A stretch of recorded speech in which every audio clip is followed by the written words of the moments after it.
ఉదయకాల ధ్యాన మాలికకు ఆహ్వానం. యెషయా గ్రంథం 53వ అధ్యాయము 2-5. లేత మొక్క వలెను ఎండిన భూమిలో మొలిచిన మొక్క వలెను అతడు ఆయన ఎదుట పెరిగెను. అతనికి స్వరూపమైనను సొగసైనను లేదు.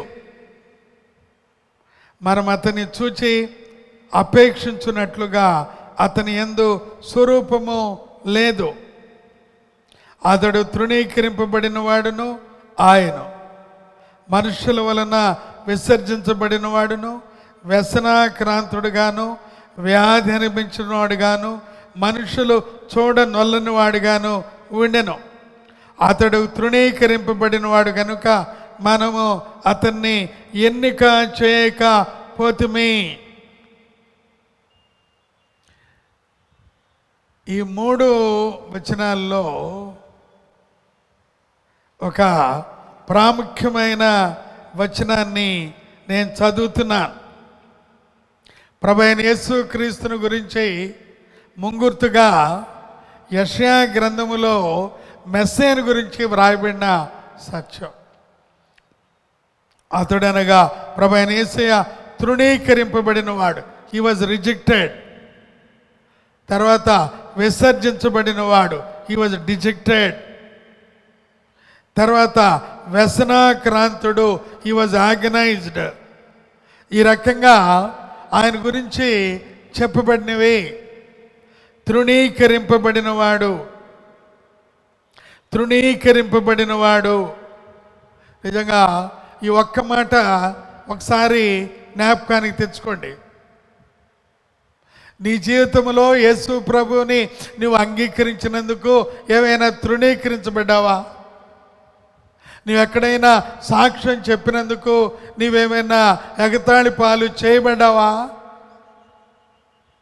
నువ్వు ఎక్కడైనా బోధ చెబితే ఆ యొక్క బోధన గురించి నిన్ను కొంచెం తోలనాడినట్లుగా, ఎగతాళి చేసినట్లుగా మాట్లాడారా?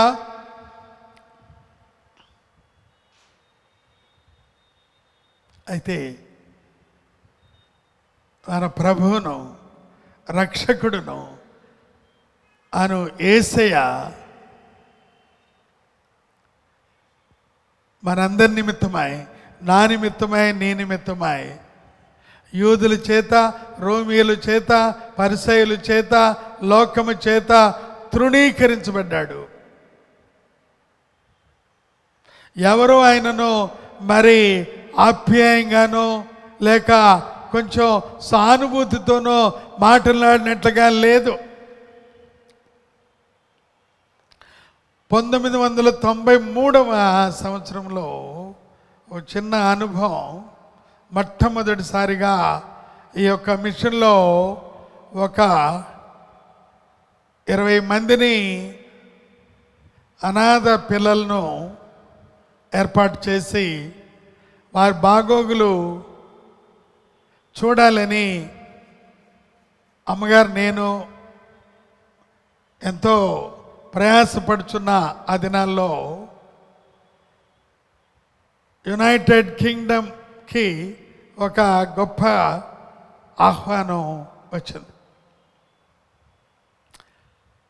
93లో దేవుని కృపను బట్టి యునైటెడ్ కింగ్డమ్లో ఉన్న ఇంగ్లాండ్, వేల్స్, ఐర్లాండ్, అలాగే స్కాట్లాండ్ అనే ఈ 4 చూచి సంఘాల్లో మాట్లాడటానికి అవకాశం కలిగింది.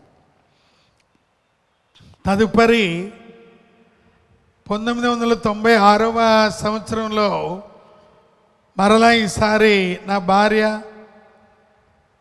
నిర్మలా ఎబెనేజర్, నేను ఇద్దరికి అపూర్వమైన ఆహ్వానం దేవుడిచ్చారు.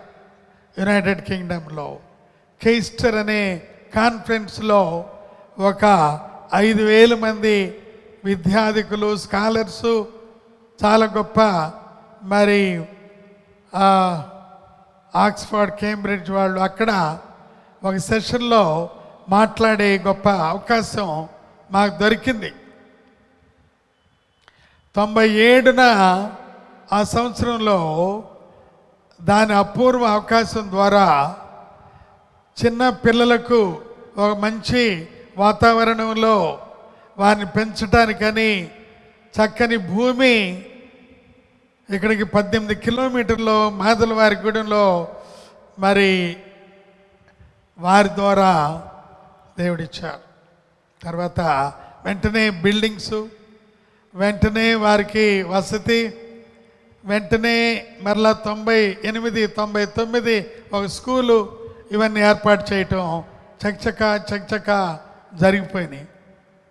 అన్ని గ్రామాల నుంచి పిల్లలు రావటం, చదువుకోవటం 10th వెళ్ళటం, బీఎస్సీ నర్సింగ్ వెళ్ళటం, ఇంకా వారు మరి చాలా బాగా చదవటం, సేవకులు అధికం అవ్వటం, వారికి ఉపాధి అవకాశాలు కలగటం, ఇవన్నీ జరిగినాయి. మరి ఎందుకో నాకు తెలియదు, ఒక 3-4 మన సేవకుల్లో వారు కూడా కార్యవర్గంలో ఉండిన వారు, అయా మనం అక్కడ మాదలవారిగూడెంలో మీటింగ్ పెట్టాలయ్యా, అక్కడ అన్ని గ్రామాల నుంచి వాళ్ళని రప్పించాలయ్యా.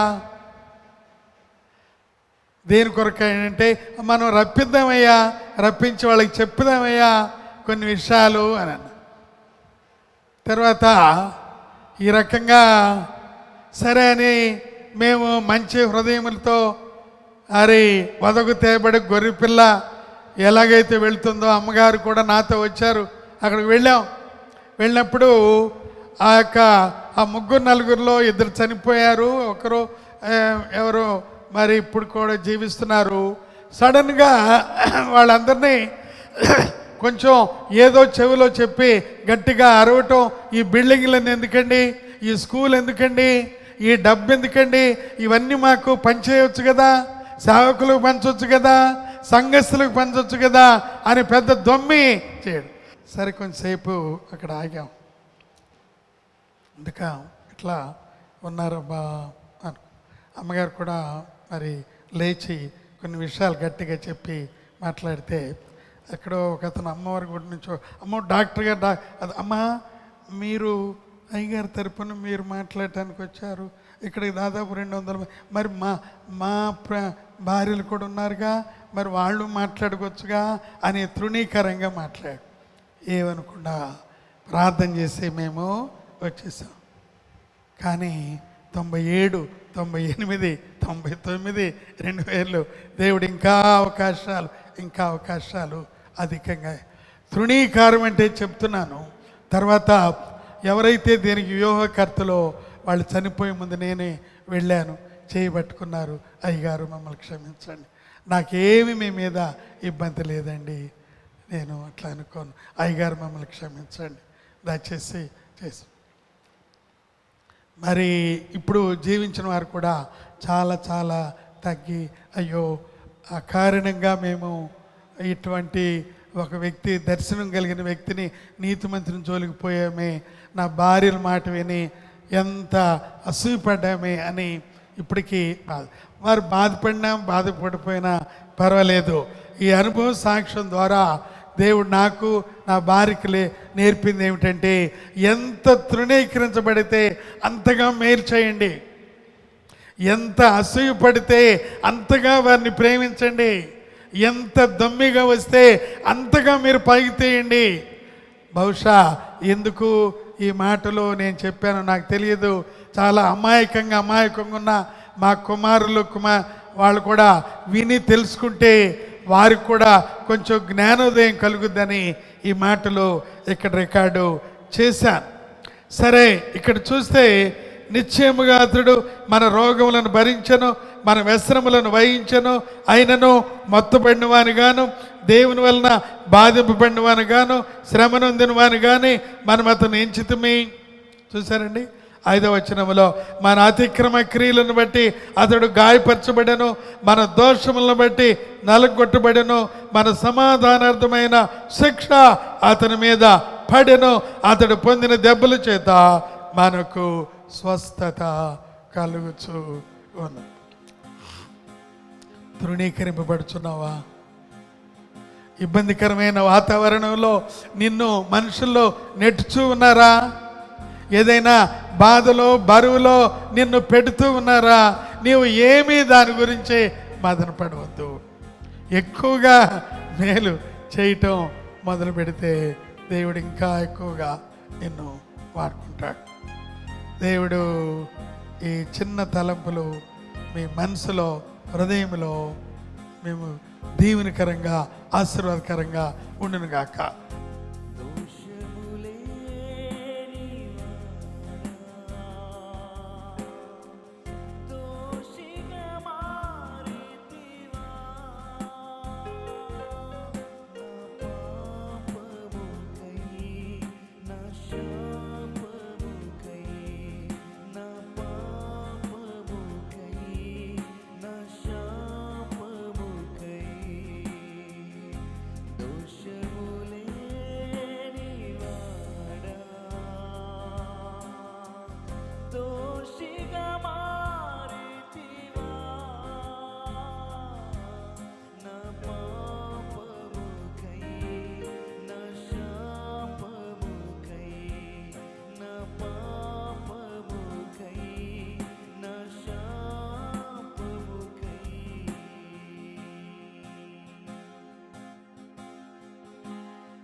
ముల్ల కిరీటం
ప్రార్థన చేసుకుందాం.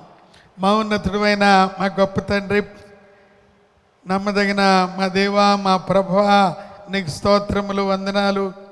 ఆశ్చర్యకరమైన దేవుడు నాయన, అద్భుతాలు జరిగించే రక్షకుడు. నువ్వు తృణీకరించబడ్డావు ప్రభువా, వ్యసనాక్రాంతుడుగా మార్చబడ్డావు ప్రభువా. నీవు చాలా ఎగతాళి చేయబడ్డావు ప్రభువా. దాంతో పోల్చుకుంటే మేము పొందే తృణీకారం చాలా తక్కువ నాయనా. మనుషుల్ని నిందించి, హింసించి, అబద్ధముగా చెడ్డ మాటలల్లా పలుకున్నప్పుడు సంతోషించి ఆనందించండి, పరలోకమందు మీ ఫలము అధికమగును అని అన్నావు. స్తోత్రాలు చెల్లించుకుంటూ ప్రభువైన యేసు నామమున అడుగుచూ ఉన్నాము మా తండ్రి. తండ్రి, కుమార, పరిశుద్ధాత్మ త్రియేక దేవుని ప్రేమ, కృప, సమాధానం మనందరూ ఆయన ప్రేమించే వారికి తోడేవుని నడిపించును గాక. ఆమేన్.